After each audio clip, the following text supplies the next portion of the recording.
Paris var tyst sent på kvällen.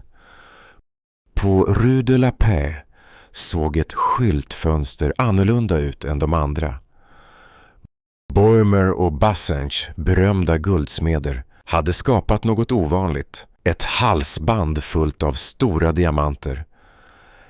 Lampor lyste svagt bakom glaset och gnistrade i stenarna.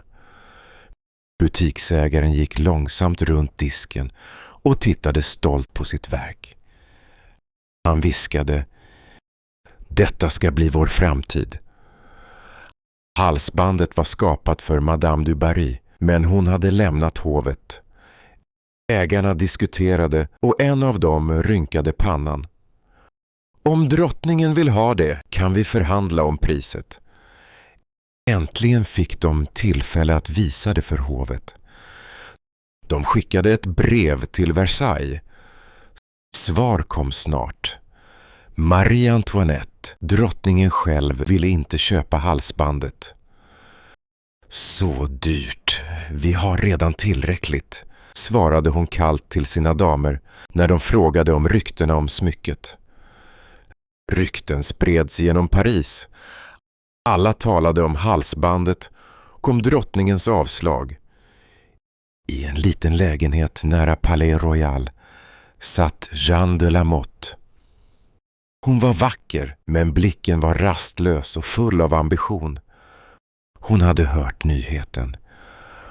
Hon log för sig själv när hon såg brevet i tidningen. "Det här kan bli min chans", viskade hon.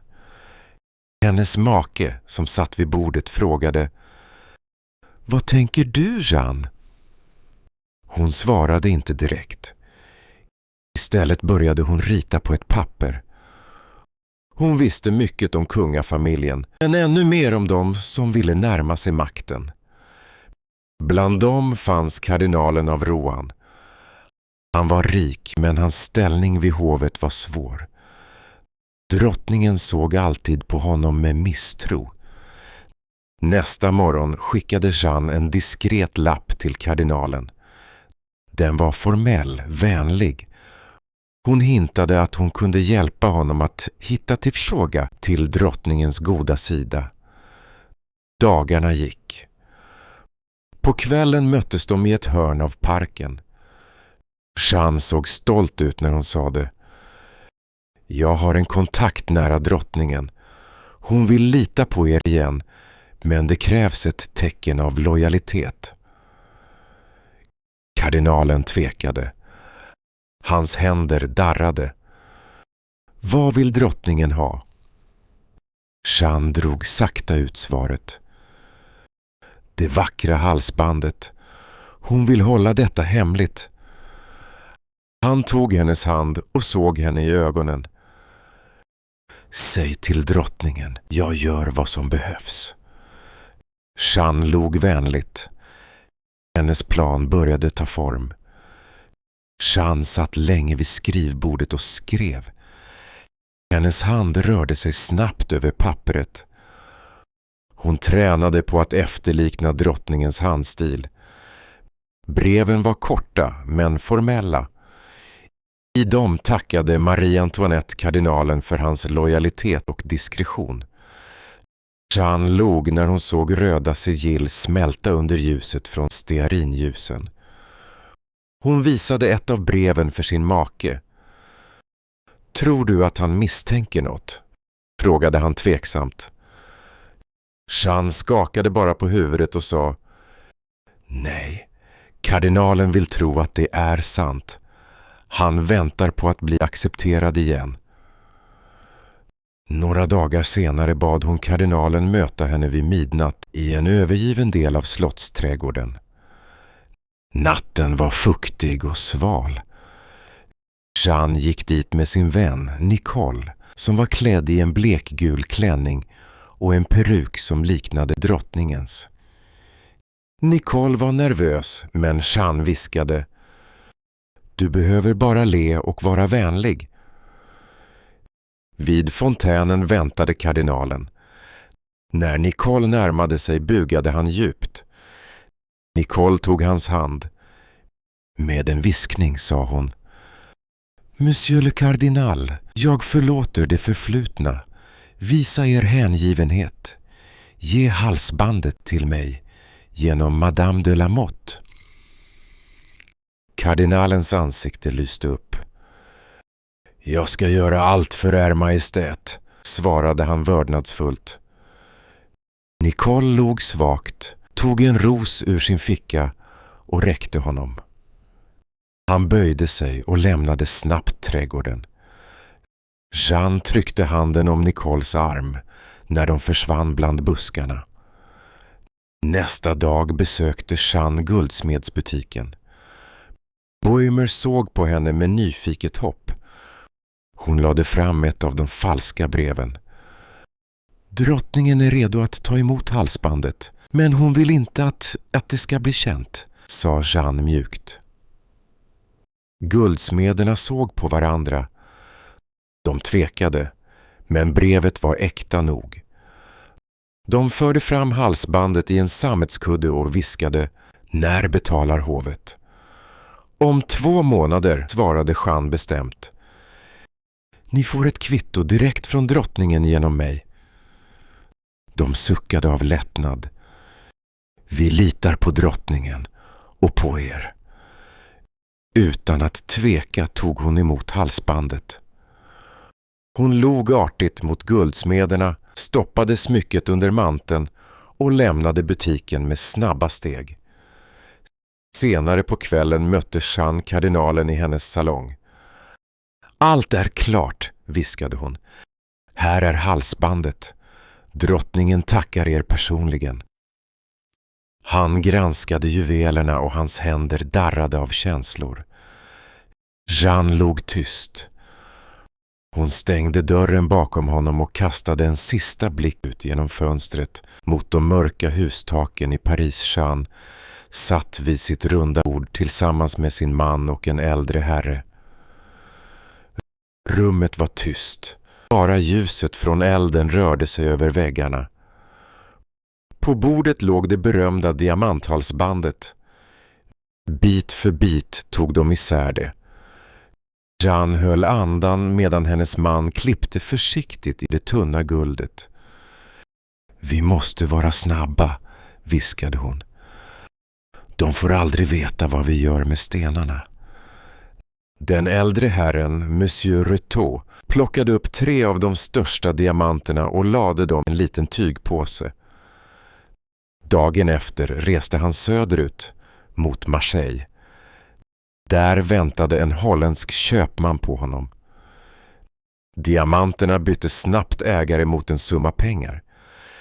Retot vände till Roubaix med ett leende. Jeanne, som väntade otåligt, tog emot påsen med sedlar. Hon räknade pengarna snabbt. Under tiden började juvelerarna i Paris bli oroliga.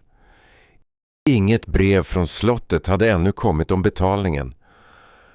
Boimer och Bassenger väntade dag efter dag. Till sist gick de till slottet med sin bekymmer. I Versailles satt Marie Antoinette med sitt uppasserskap. Plötsligt blev dörren öppnad. Deras majestät, de 2 juvelerarna från Paris vill tala med er, meddelade hovkammarjunkaren. Marie Antoinette såg på honom förvånat. Smyckeshandlarna bugade djupt och förklarade att de kom för att kräva betalning för halsbandet. Vi har ännu inte fått något från er, sa Boimer försiktigt. Drottningen såg på dem med förvåning. Vilket halsband talar ni om? Undrade hon. Jag har inte köpt några smycken från er. Bassenger tog fram ett av breven med hennes namnteckning. Marie Antoinette kände inte igen skriften. Ryktet om detta samtal spreds snabbt i palatset. Inom en dag hörde halva Paris det.